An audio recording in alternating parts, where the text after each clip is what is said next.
Sakal Gunarnavasha Vande Guru Sri Charanaravindan.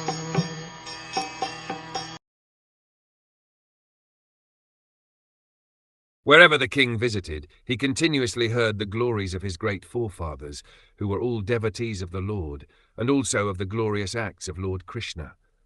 He also heard how he himself had been protected by the Lord from the powerful heat of the weapon of Ashvathama.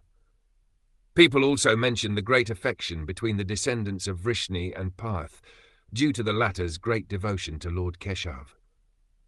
The king, being very pleased with the singers of such glories, opened his eyes in great satisfaction. Out of magnanimity he was pleased to award them very valuable necklaces and clothing. Kings and great personalities of the state are presented with welcome addresses. This is a system from time immemorial, and Maharaj Parikṣit, since he was one of the well-known emperors of the world, was also presented with addresses of welcome in all parts of the world as he visited those places. The subject matter of those welcome addresses was Krishna. Krishna means Krishna and his eternal devotees, as the king means the king and his confidential associates. Krishna and his unalloyed devotees cannot be separated, and therefore glorifying the devotee means glorifying the Lord, and vice versa.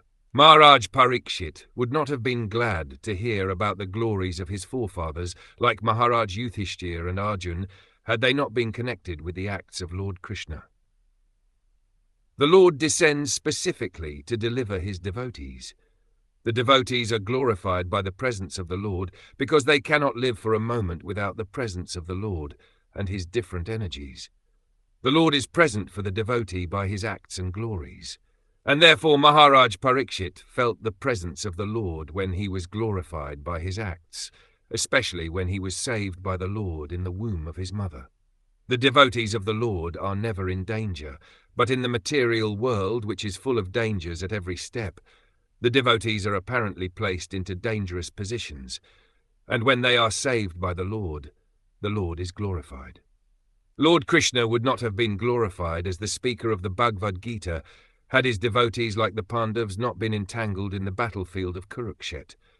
All such acts of the Lord were mentioned in the addresses of welcome, and Maharaj Parikṣit, in full satisfaction, rewarded those who presented such addresses. The difference between the presentation of welcome addresses today and in those days is that formerly the welcome addresses were presented to a person like Maharaj Parikṣit.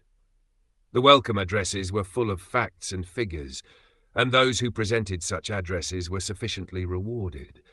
Whereas in the present days the welcome addresses are presented not always with factual statements, but to please the post holder, and often they are full of flattering lies. And rarely are those who present such welcome addresses rewarded by the poor receiver.